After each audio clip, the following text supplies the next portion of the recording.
Thank you very much, Chair.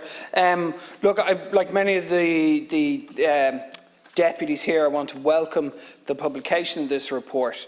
I think that our Defence Forces do an excellent job and need to be supported in that and recognised in their work they do for us. The Defence Forces, I spoke before about the Defence Forces here, and I said quite frequently we only ever see them reported in the media in negative terms, in terms of the crisis of recruitment, the poor conditions, the poor pay, the poverty of army families, the challenges that they face. Whereas really what we have is a vast body of men and women whose role and whose job and whose vocation is to support the state, to stand in the way of whatever dangers we may ask them to do. And I think it's positive that the report of the Commission talks a lot about the impact of climate change, because really as climate change bites and as the floods and the storms and the adverse weather conditions get worse, it is only really the Defence Forces who we can rely on in that role of aid to civilian power to stand in the breach, to provide the bridges that will need to cut the airlifts, the support to cut off communities. And really they've done that in excellent ways in the past. We have a proud tradition in this country of involvement in the United Nations and peacekeeping work as well. And a lot of young men and women want to be part of that tradition. They do not see the army, however, as an appealing place to work because of all these problems. And the vocation also for international duties and for peacekeeping work, I believe, has been tarnished by cozying up to things like PESCO and to various other multilateral arrangements. So I think, we are at a turning point when it comes to our Defence Forces, and the Commission is was an excellent exercise. And I think now we have some it has done its work, and we here now in this chamber and the ministers at the cabinet table have also a lot of hard work to do. So there are many things to welcome in this report.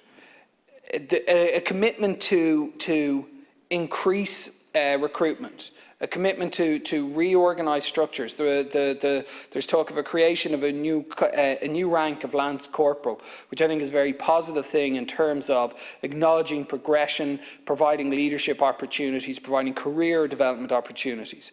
There's a recommendation around affiliation with ICTU, which again I think is a very important thing for the PD Fora and for the on-the-ground members of the Defence Forces. And these are essential things that we need to do if we are to hit these new targets and if we are to increase recruitment. Equally, we need to address the many things that are driving people to leave the Defence Forces. Pay and conditions were not considered as part of the terms of reference, so the report is silent on them. But we need to address those if we have any hope of recruiting the extra personnel that the Commission talks about us needing.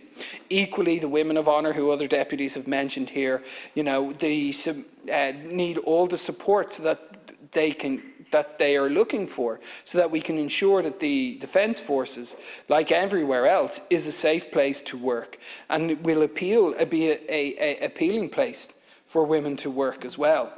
I believe that there is a vocation to serving in the Defence Forces that is not just for men, and I think women, if we are provided with a safe place, will happily sign up to that vocation of international service and aid to civilian power.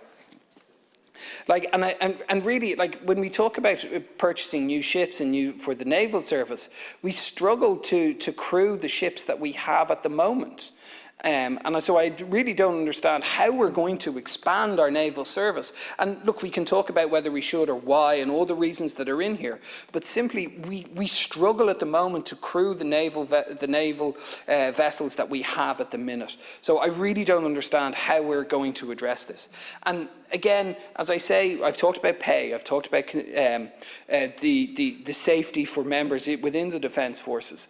But equally, I think there are wider conditions. Are we providing proper housing on barracks? Are we providing reasonable standards of accommodation for members of the Defence Forces? Are we providing reasonable opportunities for growth, for development, for leadership? I think many of the choices that members of the Defence Forces have to make, if they choose to try and take on overseas service, again, that proud tradition we have of peacekeeping, they are deeply aware that while they are serving overseas, their role is not being backfilled in their barracks at home. And that's causing stress for the other people in their unit, for the other men and women in their unit, for the other men and women who are trying to have to do now 2 jobs or 3 jobs or 4 jobs because they have had the honour of going off to serve with the UN. So again, that kind of stress makes people question their role within the services. So if we are not addressing those fundamental pay and conditions and quality of life for the average soldier, we will not achieve the higher ambitions we've set ourselves in this. And we do need to achieve those higher ambitions. As I said, as I opened with the beginning, the aid to civilian power piece is a very important role the Defence Forces play.